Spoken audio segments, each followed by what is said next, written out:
шетелге барып, шетелде бейресми бағанағы тіркелмеген оқу орындарында оқу бұл өте қауіпті. Әсіресе конфликт болып жатқан елдерге жақын, көрші елдерде, шекаралас елдерде сол өздеріне әскер жасақтауға діни оқу орындарды пайдаланатын ұйымдар бар.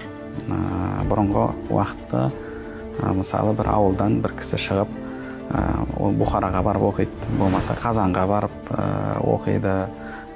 Кейбір бабаларымыз сияқты бағана Шам өлкесіне барып, біздің үлкен ғұламаларымыз бағанағы Итқани, Сығанақи, Әл-Фараби бабамызды сол елге барды.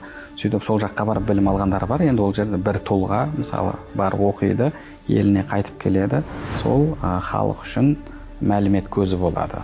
Яғни шариғат мәселелерінде, өмірлеріне қатысты бағанағы адалар арам мәселелерінде. Ал қазіргі уақытта олай емес. Жалпы интернет пайда болғалы идеология мәселесінде шекара деген дүние жоқ.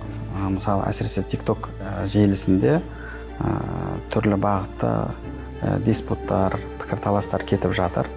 Мысалы ханафи сәләфи немесе сәләфи сәләфи деген сияқты, тіпті бағанағы Америкадан өзіне ұстаз тауып алып діни ұстаз тыңдап жатқандар бар. Номан Алихан тағы да басқа да сондай уағызшылардың уағыздары көптеп орыс тіліне аударылып жатыр. Кейде оны арнайы әлгі дейміз оқырмандар жинау үшін, рейтингін көтеру үшін де істеп жатқаны байқалады.